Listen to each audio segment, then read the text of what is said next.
அஸ்ட்ரோசைன் channel வாயிலாக உலகெங்கும் வாழ்ந்து கொண்டிருக்கின்ற அனைத்து நேயர்களுக்கும் டாக்டர் சதீஷினுடைய அன்பார்ந்த வணக்கங்கள் மற்றும் வாழ்த்துக்கள். Happy new year. இந்த 2024ஆம் ஆண்டினுடைய முதல் மாதமாகிய இந்த ஜனவரி மாதத்தினுடைய பலன்கள் தான் டீட்டெயிலாக பார்க்க போகிறோம். இந்த ஜனவரி மாதத்தின் கிரக நிலைகளை பார்க்கும் பொழுது குரு பகவான் வக்ர நிவர்த்தி அடைந்து மேச மனையிலும், மனோ காரகன் என்று சொல்லக்கூடிய சந்திர பகவான் இந்த வருடத்தினுடைய தொடக்க நாளிலே, அதாவது சிம்ம மனையில பூரம் நட்சத்திரத்தில் வீற்றிருந்தும், கன்னி மனையில் கேது பகவானும், அதே சமயத்தில் விருச்சிக மனையில் சுக்கிர பகவான் அமர்ந்திருக்கார். அந்த சுக்கிர பகவானானது இந்த ஜனவரி மாதம் 18ஆம் தேதி என்று தனுசு மனையில் போய் பிரவேசிக்க போகிறார். சூரிய பகவான், புதன் பகவான், செவ்வாய் பகவான் இந்த 3 கிரகங்கள் தனுசு மனையிலும், இந்த ஜனவரி 15ஆம் தேதி சூரிய பகவான் பெயர்ச்சி அடைந்து மகரத்துக்கு சென்று பலனை கொடுக்க போகிறார்கள். சனி பகவான் கும்ப மனையிலும், ராகு பகவான் மீன மனையிலும் அமர்ந்து கொண்டு என்ன மாதிரியான பலன்கள், சாதகம் என்ன, பாதகம் என்ன என்பதை பற்றியும், இந்த மாதத்தில் எந்த தெய்வத்தை வழிபட்டால் நமக்கு நல்லது என்கின்ற வகையில் இப்போ நம்ம டீட்டெயிலாக பார்க்க போகிறோம். அதற்கு முன்னால் நம்மளுடைய சேனலை ஃபஸ்ட்டு டைம் நீங்கள் பார்ப்பவர்கள் என்றால் மறக்காமல் சப்ஸ்கிரைப் பண்ணிக்கிங்க. விருச்சிக ராசி அன்பர்களே, இந்த 2024ஆம் வருடம் இந்த ஜனவரி மாதம் எப்படி இருக்குன்னு பார்க்கும் பொழுது, உங்களுடைய ராசிநாதன் லக்னநாதன் என்று சொல்லக்கூடிய செவ்வாய் பகவான் தனஸ்தானம், குடும்பஸ்தானம், வாக்குஸ்தானத்தில் அமர்ந்து கொண்டு குருவினுடைய பார்வை பெற்றிருப்பதும், உங்கள் ராசியிலேயே சுக்கிரன், சுப கிரகம் என்று சொல்லக்கூடிய அந்த சுக்கிரன் இருப்பதும் அனைத்து விதத்திலும் மேன்மையை தரக்கூடிய அமைப்பு. அப்போது நினைத்த காரியங்கள் நடக்கும், தொட்ட காரியங்களில் வெற்றியை தரக்கூடிய அமைப்பு. அதே சமயத்தில் உங்களுடைய எண்ணங்கள், சுய சிந்தனைகள் மேலோங்கக்கூடிய அமைப்பு உங்களுக்கு சிறப்பாக இருக்குது. அப்போது உங்கள் ராசி அதிபதி என்று சொல்லக்கூடிய சூரியனும் குரு பகவானும் பரிவர்த்தனை பெற்று பரிவர்த்தனை யோகத்துடன் இருக்கக்கூடிய ஒரு அற்புதமான ஒரு மாதம். அப்போது நினைத்தவாறு உங்களுடைய தனம் விருத்தியாகக்கூடிய தன்மை.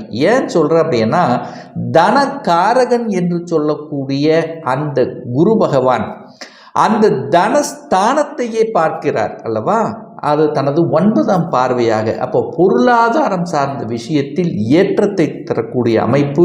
நீங்கள் செய்யக்கூடிய எந்த தொழிலாக இருந்தாலும், வேலையாக இருந்தாலும் பொருளாதார ஏற்றம், அதாவது தன லாபங்களை பெருக்கிக் கொள்ளக்கூடிய வாய்ப்புகள், சந்தர்ப்பங்கள் அதிகமாக இருக்குது.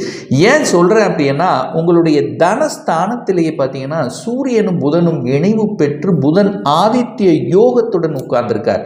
அப்போ சூரியனுங்கிறது யார்? 10க்குரியவன், தொழில்ஸ்தானத்தின் அதிபதி. 11க்குரியவன் யாரு? புதன். அப்போ அந்த 10, 11 தொழில்ஸ்தானத்தின் அதிபதி, லாபஸ்தானத்தின் அதிபதி இணைவு பெற்று எங்கே உட்கார்ந்துருக்காரு? உங்களுடைய தனஸ்தானத்தில் உட்கார்ந்துருக்கார். அப்போ தொழிலின் மூலமாக, நீங்கள் செய்யக்கூடிய வேலையின் மூலமாக இந்த மாதம் நிச்சயமாக ஏற்றங்களை தரக்கூடிய அமைப்புங்கிறது ஊர்ஜிதமான ஒன்று. சரி, குடும்பம் சார்ந்த விஷயத்தில் சுப காரியங்கள் நடக்குமானால் நிச்சயமா. ஏன் சொல்கிறேன்னா, அந்த சுப கிரகம், அதாவது 2க்குரியவன் 2ஆம் இடத்தையே பார்க்குறார் அல்லவா, அப்போ குடும்பத்தை அமைத்து கொடுக்கக்கூடிய தன்மை அல்லவா. வாக்கு சார்ந்த விஷயங்கள் உங்களுக்கு சிறப்பாக இருக்கும். அப்போது எதை பேசணும் என்று நினைக்கிறீர்களோ அந்த பேச்சு பலமாக இருக்கும். சூரியனை போல பேசக்கூடிய, திடகார்த்தமாக பேசக்கூடிய தன்மை, மதி நுட்பத்துடன் சேர்த்து பேசக்கூடிய தன்மைங்கிறது இருக்கு. ஏன்னா புத்திசாலித்தனம் மிக்க அந்த குரு பகவான், அதாவது புதன் பகவான் அறிவுக்காரகன், ஞானத்தன்மை கொண்ட அந்த புதன் அந்த இடத்திலேயே இருக்கின்ற காரணத்தால், அதாவது வாக்கு ஸ்தானத்தில் இருக்கிறதுனால பேச்சை மூலதனமாக போட்டு செய்யக்கூடிய அனைத்து விதமான தொழில்கள் மூலமாக உங்களுக்கு லாபத்தையும் வருமானத்தையும் பெற்றுத்தரக்கூடிய தன்மை, குடும்பத்தில் அமைதி அதாவது குடும்பத்தில் அமைதி கிடைக்கும், குடும்பத்தில் சுப காரியங்கள் கிடைக்கும், கணவன் மனைவிக்குள்ளே ஒற்றுமை கிடைக்கக்கூடிய தன்மைகள் இதெல்லாமே உங்களுக்கு சிறப்பாக இருக்குது அப்படின்னு சொல்லணும். 3ஆம் அதிபதி என்று சொல்லக்கூடிய சனி பகவான் 4ஆம் இடத்துல போய் உட்கார்ந்துருக்கார். அப்போ 3க்குரியவன் தனக்கு 2ஆம் இடத்தில் இருக்கின்ற காரணத்தால் உங்கள் முயற்சியினால் உங்களுக்கு, அதாவது நீங்கள் எந்த முயற்சியில் தடைபட்டு கொண்டிருக்கிறோ அந்த முயற்சி எடுத்து செய்தால் உங்களுக்கு வெற்றி கிடைக்கக்கூடிய தன்மையை உருவாக்கும். அதே சமயத்தில் பிரயாணங்கள் மூலமாக அனுகூலம், ஆதாயம் ஏற்படுத்தும். தூரதேச பிரயாணங்கள் ஏற்படுத்தக்கூடிய சந்தர்ப்பங்கள், அதாவது புதியதாக ஒப்பந்தங்கள் கிடைக்கக்கூடிய வாய்ப்புகள், சந்தர்ப்பங்கள், இசை சம்பந்தப்பட்ட துறைகள், எழுத்து சம்பந்தப்பட்ட, பேச்சு சம்பந்தப்பட்ட இந்த துறையின் மூலமாக அனுகூல வாய்ப்புகள், முன்னேற்றத்தை தரக்கூடிய தன்மை. 4ஆம் அதிபதி 4ஆம் இடத்திலேயே வலுப்பெற்றிருக்கார். அப்போ சுகஸ்தானத்தை பெருக்கிக் கொள்ளக்கூடிய அமைப்பு. ஆனால் சனி பகவான் 4ஆம் இடத்தில் இருக்கிறதுனால உங்களுக்கு அர்த்தாஷ்டம சனியாக இருக்கின்ற காரணத்தால் கொஞ்சம் உடல்நல தொந்தரவுகள் அப்பப்போ பளிச்சிடும். அப்போ உடற்பயிற்சி என்பது இன்றியமையாத ஒன்றுங்கிறதை ஞாபகத்தில் வைத்துக் கொள்ளுங்கள் இந்த விருச்சிக ராசி அன்பர்களுக்கு. அப்போ சனி பகவான் 4ஆம் இடத்திலிருந்து சில தடைகளை கொடுத்து கொண்டிருப்பார். இப்போ வீடு கட்டினீங்க, வீடு கட்டினது கொஞ்சம் பணம் சரியாக இல்லை, கொஞ்சம் பாதியிலேயே நிற்கிது, வங்கியில் அப்ளை பண்ணியிருக்க, இந்த மாதம் அது சக்ஸஸ் ஆகுமா அப்படின்னு கேட்டிங்கன்னா நிச்சயமாக சக்ஸஸ் ஆகக்கூடிய வாய்ப்புகள் இந்த மாதம் பிரகாசமாக இருக்கிறது. அதே சமயத்தில் பார்த்தீங்கன்னா ராகு 5ல் இருக்கார். 5ஆம் இடத்தில் இருக்கின்ற ராகு குழந்தைகளுடைய நலத்தை கெடுத்து விடுமா அப்படின்னு நீங்கள் நினைக்கலாம். ஆனால் குருவினுடைய வீட்டில் இருக்கக்கூடிய ராகு பெரிய தீங்கை ஒன்றை ஏற்படுத்தாது. ராகு குழந்தைகளுக்கு வெளிநாட்டுக்கு அனுப்பி வைக்கும். வெளிநாட்டில் போய் படிக்கணுங்கிறது முயற்சி எடுக்கின்ற அத்தனை விருச்சிக ராசி அன்பர்களுக்கும் சக்ஸஸ் ஆகக்கூடிய வாய்ப்புகள்.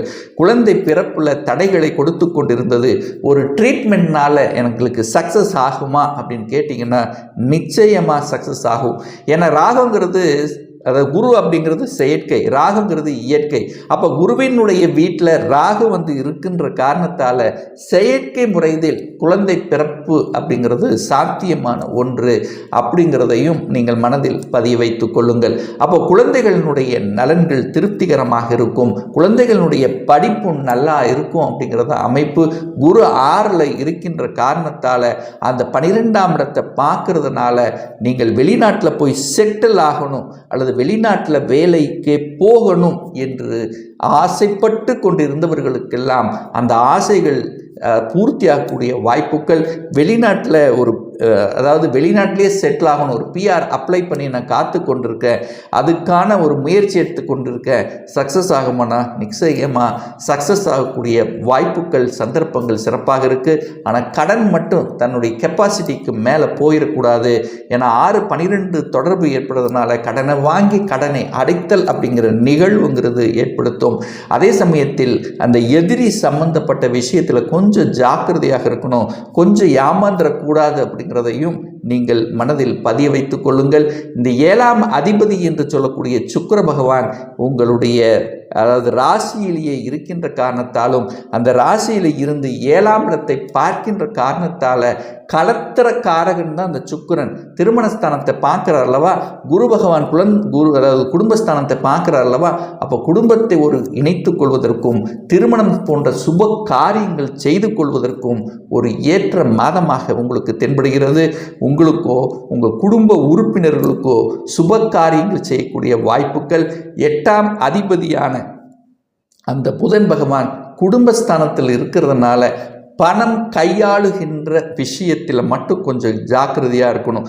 முன்பின் தெரியாத நபர்கள், இந்த ஷேர் மார்க்கெட், இந்த மாதிரியான தன்மையில் பார்த்தீங்கன்னா சின்ன சின்ன தொந்தரவுகள் வருவதற்கான வாய்ப்புகள். அப்போது சரியான ஒரு திட்டம் தீட்டுவது என்பது இன்றியமையாதுங்கிறதையும் ஞாபகத்தில் வைத்துக் கொள்ளுங்கள். 9க்குரியவன் என்று சொல்லக்கூடிய சந்திரன் இந்த மாதத்தினுடைய தொடக்கத்திலேயே 10ஆம் இடத்தில் அமர்ந்து குருவின் பார்வை பெற்றிருக்கின்ற காரணத்தால் தந்தையின் மூலமாக நல்ல பல அனுகூலங்கள், மேன்மைகள் தரக்கூடிய அமைப்பு, பாக்கியங்கள் கிடைக்கக்கூடிய வாய்ப்புகள். நீங்கள் எந்த பாக்கியத்தை நினைத்து கொண்டு அதற்கான பிரார்த்தனை வைத்து கொண்டு ரொம்ப நாளாக அது நடக்காமல் இருந்ததோ அந்த காரியம் இந்த மாதம் உங்களுக்கு சக்சஸ் ஆகும். ஒரு நல்ல செய்திகள் கொடுக்கக்கூடிய தன்மை 10ஆம் இடத்தை குரு பார்க்கறதுனால தொழில் மாற்றம், வேலை மாற்றம், உத்தியோக மாற்றம், இந்த மாதிரி எந்த மாற்றங்கள் வந்தாலும் அது நல்ல மாற்றமாகவே உங்களுக்கு அமையும். இதுவரைக்கும் ஒரு நல்ல வேலை கிடைக்கல, வேலை அப்ளை பண்ணி காத்து கொண்டிருக்கேன்னா இந்த மாதத்தினுடைய இறுதியில் நிச்சயமாக உங்களுக்கு பிடித்தவாறு ஒரு நல்ல வேலை கிடைக்குங்கிறதுல மாற்று கருத்தும் இல்லை. அரசாங்க உத்தியோகத்துக்குத்தான் நான் செல்வேன், அதற்கான முயற்சி எடுத்துட்டு இருக்கேன், அதற்கான அத்தனை வகையான அந்த உழைப்பை நான் போட்டு கொண்டிருக்கேன், சக்சஸ் ஆகுமானா நிச்சயமாக சக்சஸ் ஆகக்கூடிய வாய்ப்புகள் சிறப்பாக இருக்குது. அரசாங்கத்தில் இருக்கிறேன், நான் எனக்கு ஒரு ப்ரமோஷன் கிடைக்கணும், ஒரு இடமாற்றம் கிடைக்கணும், அது ஏற்கனவே வந்திருக்கணும் இன்னும் வரல அப்படின்னு இருக்கவங்களுக்கு திடீரென்று உங்களுக்கு இடமாற்றங்கள், ப்ரமோஷன் வருவதற்கான வாய்ப்புகள், சந்தர்ப்பங்கள் சிறப்பாக இருக்குது. 11ஆம் இடத்துல, அதாவது லாபஸ்தானத்தில் கேது இருக்கார். உபஜயஸ்தானத்தில் கேது இருப்பது நல்லவைகள் நடக்கக்கூடிய தன்மை தான். அதுவும் கன்னியில் இருக்கக்கூடிய கேது உங்களுக்கு நல்ல மாற்றத்தை கொடுக்கும். அதாவது லாபஸ்தானத்தில் இருக்கிறதுனால, ஞான காரகனுங்கிறதுனால, அந்த கேதுங்கிறது யாரும் புரிந்து கொள்ள முடியாத ஒரு கிரகம்ங்கிறதுனால அந்த மருத்துவத்துறைக்கு காரகன், அதாவது மருத்துவம் சம்பந்தப்பட்ட ஒரு கிரகம் கேதுங்கிறதுனால மருத்துவத்தில் இருக்கின்றவர்கள் அல்லது அந்த உடல்நலம் சார்ந்த விஷயத்தில் அந்த மருத்துவம் சார்ந்த அந்த இதை எடுத்து கொண்டிருந்தவர்களுக்கெல்லாம் சரியாக கூடிய வாய்ப்புகள் இருக்குது. யாரெல்லாம் மருத்துவத்துறைக்கு செல்லணும், ஒரு நீட் எக்ஸாம் எழுதணும், சக்ஸஸ் ஆகுமானா இந்த வருடம் இந்த மாதத்திலிருந்து நீங்கள் எடுக்கக்கூடிய அத்தனை முயற்சிகளும் சக்ஸஸ் ஆகுங்கிறதுல எந்தவித மாற்று கருத்தும் கிடையாது. உங்களுடைய ரகசியம் என்ன இருக்கிறதோ அந்த ரகசியத்தை நீங்கள் பேணி காக்கணுங்கிறத மட்டும் ஆழமாக மனதில் பதிய வைத்துக் கொள்ளுங்கள். ஒரு நல்ல தெய்வ வழிபாடு அப்படின்னு எடுத்துக்கொண்டால் உங்கள் ராசிநாதன் என்று சொல்லக்கூடிய செவ்வாய், அப்போ ஒவ்வொரு செவ்வாய்க்கிழமை என்று முருகப்பெருமானை சென்று வழிபடும் போது நீங்கள் மனதில் இருந்து வந்த அத்தனை விதமான முயற்சிகள், நீங்கள் எடுக்கக்கூடிய காரியங்கள் தங்கு தடையின்றி நடக்குங்கிறதுல எந்தவித மாற்று கருத்தும் கிடையாது. இப்போ நான் சொன்னது கோச்சார ரீதியான ஒரு பொதுவான பலன்கள் தான். இந்த ராசி நட்சத்திரத்தில் பார்த்தீங்கன்னா பல கோடிக்கணக்கான பேர் இருப்பாங்க. ஒவ்வொருத்தரும் டிஃப்ரெண்ட், ஒவ்வொருவருடைய ஜாதகமும் வேறுபடும், ஒவ்வொருத்தருடைய கிரக அமைப்புகளும் வேறுபடும், தசா புத்திகளுக்கு தகுந்த மாதிரி பலன்கள் வேறுபடும். ஒரு துல்லிய பலன் வேணும் அப்படின்னா உங்களுடைய சுய ஜாதகத்தில், அதாவது விதி கொடுப்பினை எப்படி இருக்கிறது, அதாவது இந்த 2024ஆம் வருடம் சொந்த தொழிலை செய்வதற்கான விதி கொடுப்பினை இருக்கிறதா, அப்படி இருக்கக்கூடிய பட்சத்தில் எப்போ நம்ம சொந்த தொழிலை ஆரம்பிக்கலாம், எப்போ நமக்கு திருமணம் நடக்கும், எப்போ ஒரு நல்ல வேலை அமையும், எப்போ நமக்கு ப்ரமோஷன் கிடைக்கும், எப்போ குழந்தை பாக்கியம் கிடைக்கும், எப்போ வீடு கட்டலாம், இது போன்ற கேள்விகளுக்கு துல்லியமான பதிலை நம்மால் கூற முடியும். ஒரு பர்சனல் கன்சல்டேஷன் எடுத்துக்கணும், ஒரு சுய ஜாதகம் பார்க்கணும் என்று விருப்பமுடைய அன்பர்கள் டிஸ்பிளேயில் தெரியக்கூடிய நம்பருக்கு வாட்ஸ்அப் மூலியமாகவோ ஃபோன் கால் மூலியமாகவோ தொடர்பு கொண்டு அப்பாயின்மெண்ட் பெற்றுக்கொண்டு கன்சல்டேஷன் எடுத்துக்கலாம்.